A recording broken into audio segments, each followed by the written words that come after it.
Mm. Whatever. Yeah. Yeah, I was fucking. So, We're here last time. No. Yeah, but just like in charge. I will. You're in charge.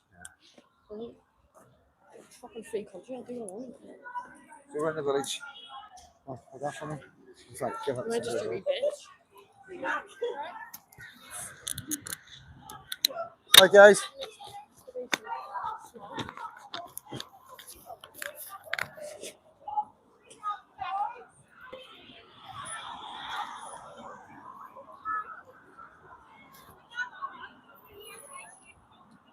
We'll go over there, Caitlin. Go over there and get it from across.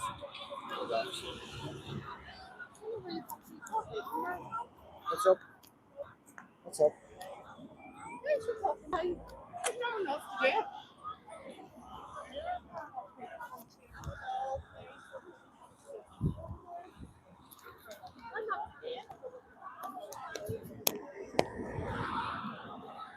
You got it, Caitlin?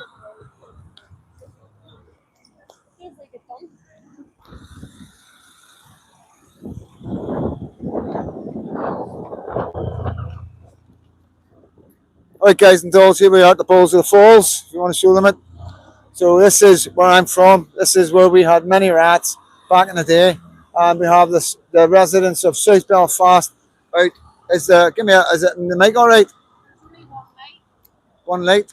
I should be, it's only one mic. One light for one mic. So yeah guys, give me a mic check. Thumbs up if the mic's working okay. So we're here live in South Belfast, Loyalist Village, at the Balls of the Falls. And yes, we have the falls just down there. And this is Loyalist South Belfast where I grew up. Many a rat on this roundabout. Many a kicking, giving out and taking back in the day when I was a wee boy. So this was an intersection back in the day that was a lot of trouble. And we've got the residents that are out today. If you wanted to just quickly spin it around, just show them the residents that are coming out today. So, yeah, you know what I mean? This is the beginning, I think, of a new thing that's happening, and it's called Operation Lockdown. Yeah, it's quite a busy wee intersection. It would cause a lot of problems if they lock this one down, you know what I mean? And, you know, I think this is going to be peaceful. And like I say, we're not here to cause problems, and we're just here to report and let people know in Northern Ireland that people are coming out all around. East Belfast, I believe the Newton Arts Road is blocked off. I'm not too sure about Bangor. I'm getting reports that nobody turned up at the McDonald's apart from the police. So that probably needs addressed, guys. And Clock Firm roundabout. Well done, guys. Big thumbs up to you guys. Sorry I couldn't get it down. Just a wee bit too far away. Trying to pick a couple to do tonight. It is difficult, you know what I mean, because they're all widespread. We've got one in Newton Ards. I'm not too sure how they're going or anywhere else, you know what I mean. But we will find out as it comes in on our phones and we get told what's going on. But yeah, this is the new beginning in Northern Ireland, the new era of things that, you know, people have had enough. And this is their way of protesting by coming out onto the streets. I'll just turn around so they're in the background. Stay there. I'll get them as in the background. So yeah, any questions? You want to know anything about Northern Ireland or this part of Belfast? You know, it's quite a famous bit of Belfast. You got the M1 running that way. You got the Boucher Road running that way. You know, it's a really, really busy intersection. And you can imagine what it's like over the 12th and the 11th. We get a lot of trouble at this bit. Our guys and their guys running back and forth in battles and all that. It's not as bad as it used to be. It used to be really, really bad here. And yeah, before this was here, the roundabout's always been here.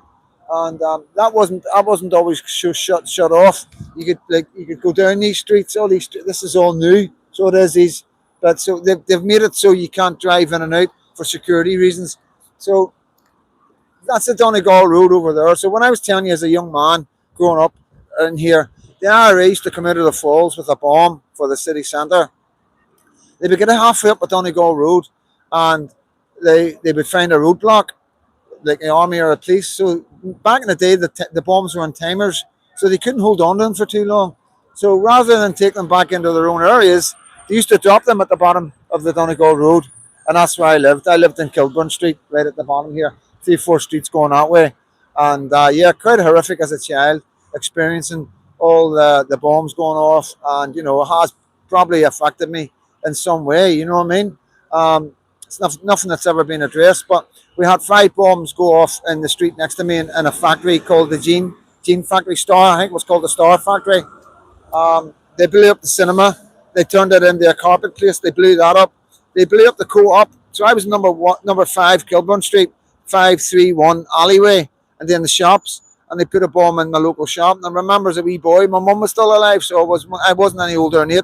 I can remember finding 50p in the rubble because all the rubble, everything from the shop was out on the street. It was quite a big pavement like this, so along there, similar to this. So everything that was in the shop was out on the pavement. Everything, rubble, bricks, chocolate. I can remember finding penguins. Honestly, 1978, 1977, I can remember finding penguin biscuits and thinking I want to watch. The 50p probably back then was like a tenner, you know what I mean? So yeah, I mean the bomb had just gone off and us kids running about the rubble. And that was life in Belfast. That's what we knew. You know, there was quite a lot of violence. There was a lot of shootouts with the army, trying to catch the provos going back into the falls. And, you know, I had soldiers in my doorway shooting down the street. At IRA men that were trapped at the bottom of Kilburn Street because it was a dead end. So that was all before my mum died. You know, my mum died when I was 8. And then it just got worse from there because obviously my mum died. I was put in the car and I didn't have anybody to say no or to control me or to give me a clip around the ear, you know what I mean? Apart from the police and the rest of it, you know what I mean? But that was life in Belfast. That's life in Belfast for all these people. All these people standing here. That's what they've went through. These are Generation X just like me. They experienced the same turmoil and terrorism and attacks that I did. Everybody deals with it differently. So I'm not going to speak on behalf of them. But, you know, it creates a man. When you're in an area and it's being bombed all the time and all that, it creates a man. The point I'm trying to make is even though I've been through all that with the Republican side of things and the Catholics, you know, I forgive them. I've got no hate in my heart. I've got nothing but love for every man from Northern Ireland, whether you're a Protestant or a Catholic. I hold no grudges. I understand why it was the way it was. I totally get it.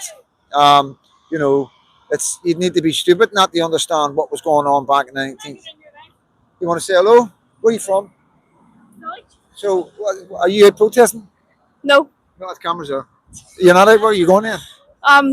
Over here, Davis. You're going to Davis? Yeah. And you live in the village? Yeah. That's something new, isn't it? Yeah. No. No, and that's not. That's so. Do you mind if I ask you what religion you are? Protestant. And you're going to a Catholic area? Yeah, with my friends. Wow, times have changed. Times have changed. Well, be careful. I know what you know what you're doing, but there you go. Times have changed, guys. What live am I on Instagram? You're no YouTube. You're on YouTube live. So this is the times that are changing. I would never go into a Davis. I still wouldn't go into. These girls have got more. They're more braver than I am because I wouldn't go into a Davis. That's because they know me. They know Freedom Dad now. You know what I mean? But you're all going in together. Yeah, come in. He's all going in. No, you're not going. You're not going to a Davis. Why not? Come in to the YouTube live. What? You're too scared? I don't blame you, man. I don't blame you. Charlie, come into my YouTube live. Well, listen, be safe, right? I'm going to cover this here demo, and yeah, you're a star of the night on freedom.com. Thank you very much. So there you go, live on the channel. What we're talking about here, Protestants and Catholics, and what we used to get up to at this roundabout back in the day. And here we have a Protestant girl from Loyalist Village going into Davis Flats. And I need to explain to you that Davis Flats is renowned. It's renowned as a Republican hotbed, as you want to call it, back in the day. Maybe times have changed. Maybe things have changed. You know, I haven't been in there ever, and I don't intend to go in. But wow, this is the change we're talking about, and this is one of the reasons why we can't have any animosity. We can't have any more hatred because our children are going into these areas, and if we keep carrying this hatred and bigotry on, then we're putting our kids in danger going into these areas. You know what I mean? This is an absolute amusing sight for me to see, and it's not. I have heard of it, but this is the first time I've met somebody from my village, from where I'm from, going into the Davis. It's remarkable, absolutely remarkable. But that's the times. Times are changing, and it's just amazing, guys. So hit the like button. Make sure you're subscribed. Hit the notification bell so you never miss a live. And if you want to buy me a coffee, I will send you an email every time I go live. I haven't been able to do it tonight. Every now and again, I miss it because it's non-stop. I just woke up. Like I say, I only got 2 hours sleep last night. I've been on the go all day. I mean, on the go all day. Came home, got an hour's sleep, and then back out again. Just back from the Shankill. Amazing. They've shut the Shankill off. You know, amazing Patriots. And now we're in South Belfast. And we just came through the falls, you know. like I say, East Belfast, Newton Ards Road, it's on lockdown right now. They've shut the road off, and this is going on around Belfast right now. And it is a sign of the times. It's a sign of the times that everybody's woke up. Everybody is awake, okay? And yeah, it's good that we've got this situation with Protestants going in the Catholic areas. That's good for me because I know these kids when they grow up. You know, there's not going to be no animosity. There's not going to be no hatred. This is a new dawn in Northern Ireland where people are coming together, our children are coming together. No more division. It's amazing, and I am absolutely chuffed. It'll actually make my job a lot easier bringing Protestants and Catholics together. You know, what can I say? You know what I mean? But fair play to the people who've come out. I know it's small numbers, but that will grow. People are scared to come out because of the far right racist attitude from the government, you know, and but that's diminishing. We're slowly taking that away from them. People are starting to go, you know what? If I'm far right for standing out protesting, I'll take it. Let's go. You know what I mean? I'm not sitting on my armchair anymore. I'm standing up and I'm going to do something for my children because they're all running out of time. Generations are running out of time. You know, we're all in our 50s and 60s, and none of us know how long we got left, and we're getting desperate. And desperate men and women do desperate things, you know. And this is the beginning of that desperation. This is the beginning of Northern Ireland telling the government on the mainland, it's not happening here. You think we're stupid? We're not having a Rotherham here. We're not having a Luton here. We're not having a Leicester here. No, diversity isn't great. No, mass immigration isn't working. You know, so yeah, we're clever prods, we're clever Catholics, and things are changing. You know, so thank you all so much for all the support, everything you've been doing, following me, even through the madness of being called, like jumping about the boats, being racist and all that. Thank you for your support. Yes, I did go live when I was drunk. You know, I've got no regrets to be honest with you, and that's the truth. Because if I hadn't went live, then they would have got away with saying I was racist to other passengers. All right, the live isn't pretty to watch, but it proves I wasn't racist. You know, it proves I had my senses to a certain degree. I was drunk as a skunk. Okay, yes, I was drunk. I don't drink, and everybody knows that. So yeah, you know, but at the end of the day, it proves who I am. I can get drunk and behave myself, and I'm on a and where I'm not racist, I'm not far right. I'm going to defend myself in any case. If I'm told to sit down and wait for the police to come, I want to know what I've done. You know, and I was very, very confused. Partly because they drink, partly because they all surrounded me at once. You know what I mean? So very intimidating, and you know, at the end of the day, it's a Stena line. This is the way they go. This is the way you're going to deal. This is what happens with Tommy. You know, you're always going to get kicked out of places because of your politics. When you're right wing of politics, you're always going to get kicked out of places. But as we go forward, we will remember this. As the right wing grows, as the Patriots grows in Northern Ireland, we will remember all the companies who have failed us and let us down. Okay, you know, like I say, Stena Line acted inappropriately. You know what I mean? They took away the wine. It cost me a fortune to get another boat, etc., etc. You know what I mean? And the bottom line is, Stena Line, you can't stop me traveling on your boats because you can't even stop foreigners. You know, this is the thing. You can ban it however you want, but I can walk onto your boat and off to your boat and you wouldn't even have a clue I was there. You know, it's as simple as that. You haven't got a clue who's going through your boats, coming into our country, who you're bringing from Scotland, who you're bringing from England into Northern Ireland. We know what you're doing. We know what the crack is. We know you've got no security. We know you aren't asking for ID, and that's why I travel. That's why I do this. That's why I do go on the buses and the boats and not fly here, there, and everywhere. You know, at the end of the day, I need to know what's going on. I need to know the infrastructure of the travel arrangements of the foreigners that are moving about willy nilly in this country. And I do not care if the government say you're British. You know, I don't care if the government have give you a passport. I don't care if the government have give you a driver's license. I don't care if you're on the big going, I'm British, I'm British.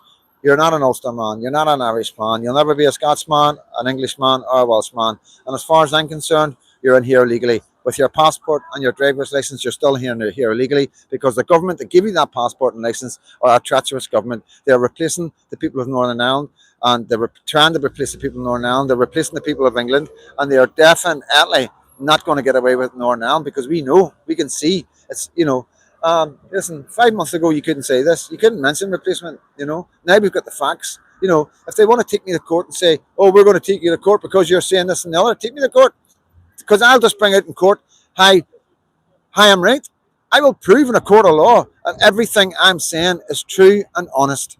And I've got the facts and the receipts to go along with everything I'm saying. And what I'm saying right now is England, you're being replaced because you've got more people dying than you have being born. And the answer is They bring in cheap labour to do the jobs you don't want. Okay, they bring in to give them security badges, to get them working with your old people, and to get them working in all sorts of things where they should not be anywhere near. Simple as that. These men are dangerous. We don't know the good from the bad. So we've got it. It's like Judge Pickles said. Judge Pickles once said he'd rather let 10 guilty men go than convict one innocent man. I'm going to reverse that. I would rather deport every single man in this country rather than leave one dangerous man in this country. Okay? One of our children get hurt. One of our children get raped. Anything happens to our children in Northern Ireland, just the one, and that's enough. That is enough. We aren't waiting for Rotherhams. We aren't waiting for grooming gangs. We aren't waiting for anything like that. We are on our toes, our heads on the swivel, and we are doing our research, and we are working very hard, off camera, together, patriots all over Northern Ireland, to establish some sort of system that protects the citizens of Northern Ireland. Because if the government aren't going to protect us, we are going to have to do it ourselves. And please believe me, we are very, very clever. We are well ahead of our game, as you can see. And I know, guys, what's up? What's up, mate? What's happening? You okay? Oh, sorry, mate. I've seen you before. The Palestinian demos. You're always on the wrong side of history, mate. Ah, come on now. You know what I mean? Yeah. Do you want a photograph? Everybody else gets a photograph. Yeah. Hold on. Get one there. There you go. Right wing. Right wing all the way. Cheers, mate. So yeah. Another long lens camera, and this is what we get. You know, it's constant. It's always there. It's in your face. We are the target of lots of people, not just the government, but the left, as you see with TikToks that are getting done right now, and the fake information getting put out. People cutting my videos, leaving words out, and making it sound as if I'm saying something I'm not. You know, and we've seen this with Tommy. We've seen this with other right wing activists up and down the breadth of England. But what I was saying there was, you know, remember we used the word 20 years ago, guys, in England. Remember that, right? Take yourselves back when Tommy Robinson was trying to tell everybody what was going wrong, and he got silenced. He was put in prison. You know, you've seen all the court cases. Absolutely disgusting what happened to him. Well, this is our 20 years right now. This is where you were 20 years ago. That's where we are now. You understand? And we will do everything we can to help you, England. We will do everything we can to help you, Scotland.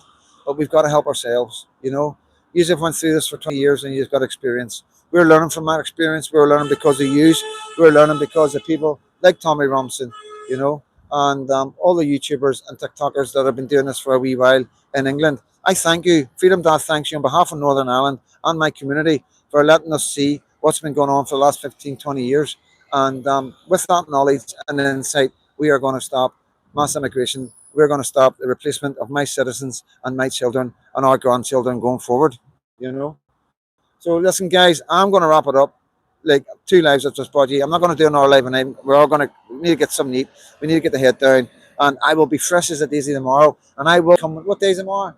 Friday. We've got Bangor tomorrow. But I will be coming alive in the house after Bangor. And I want to thank you all so much for the Buy Me a Coffees. It was the Buy Me a Coffees and help from friends that helped me get that journey, you know, to see my wee baby Lucky. And you can see the trouble I had. Yeah, if, you know, down to London, back to Liverpool, told to go to Holyhead, then told I was barred off the boat in Holyhead, then have to travel up to Scotland and mess about up there, travel on trains about the place to see different people and obviously see my baby, and then travel to Glasgow, then to Kinran, to Stranraer, then to Kinran, and home on the boat last night. And yeah, it's like I say, I don't have any other income, guys. I'm not begging for money. Please believe me. I'm just thanking you, right? I don't have any other income. They don't. I don't get any social benefits, and I've got nothing else. You know what I mean? And if it wasn't for you guys showing the appreciation of my videos, I would not be able to do what I'm doing. And if it wasn't for the people around me, like Stevie right next to me, who's supplied me with this gimbal that Caitlin's holding, you know, all these things help. You know what I mean? And all I can say is thank you to everybody that chips in. You know what I mean? Somebody gave me another gimbal tonight. And yeah, I've had a laptop given by Paul and CJ and that. So listen, I couldn't do this without the support of other people. But this is the way the government want it. They want me to be broke. They want me to make it as hard as possible. Everybody that drives me are getting parking tickets and speeding tickets and all that, which is ridiculous. And it's just pressure on the right wing activists to make us say, you know what, this isn't worth it. The newspapers, it's all the put pressure to make me, and it does get to me. There has been times when I've got up and I'm like, this isn't worth it anymore. But it's you guys that keep me going because you guys are always waiting for the next video. And that's what gets me out of bed every single day. Use guys, because you are part of my platform. You are my community. This is my community, but you are also my community. So from the bottom of my heart, sincerely and genuinely, I want to say thank you for everything that you have done to help me, Freedom Dad, grow as a channel and grow as a man and grow as a citizen journalist in Northern Ireland. And I promise you, I will not disappoint you. I'm here for a long time. And if you think it's been good so far, just wait and see what's coming. I'm Freedom Dad, come from loyalist South Belfast, the village where I was born and bred, where my mum brought me up 8 years of my life, and they were the best years of my life. God bless every single one of you.